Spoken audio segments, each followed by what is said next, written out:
Tout porte à croire que le corps repêché dans les eaux du fleuve Saint-Laurent en début d'après-midi est celui de Susana Rocha Cruz, 44 ans, qui était portée disparue depuis le 7 janvier dernier, soit depuis la semaine dernière.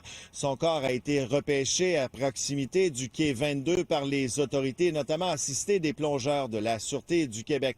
Est-ce que son corps portait des marques de violence? On l'ignore. Est-ce que d'autres accusations pourraient s'ajouter au dossier de Abraham González-Léon, 43 ans, qui lui a été accusé en soirée hier de voies de fait causant des lésions sur la personne de Susana Rocha Cruz. Il connaissait la victime, il entretenait une relation avec. Il demeure détenu au moins jusqu'au 20 janvier prochain pour son enquête sur remise en liberté.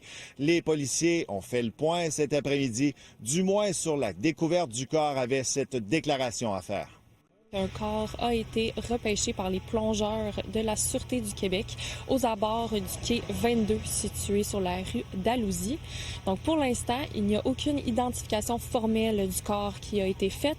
Donc l'enquête suit son cours et elle est évolutive. Tout renseignement concernant cette enquête en cours peut être divulgué via le 641 Agir qui, je le rappelle, est une plateforme confidentielle. La victime habitait l'appartement qui se trouve derrière moi dans le secteur de Sainte-Foy sur la rue Villieu avec son fils d'une vingtaine d'années. Mexicaine d'origine, elle parlait peu français. Elle était préposée d'entretien ménager pour un sous-traitant dans le secteur hôtelier à Québec depuis au moins 2 ans.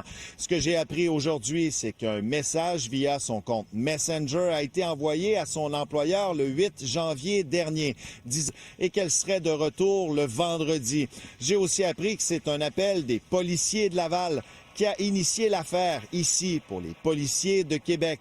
L'unité d'identité judiciaire a passé plusieurs heures hier sur place, à la fois à l'intérieur de l'appartement où les gestes que l'on reproche à l'accusé se seraient produits.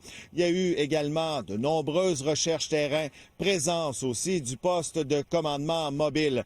Maintenant, avec la découverte du corps, l'affaire pourrait évoluer au cours des prochains jours. Et faut-il le rappeler, d'autres accusations pourraient s'ajouter au dossier de l'homme de 43 ans qui a été arrêté. Sébastien Dubois, TVA Nouvelles, Québec.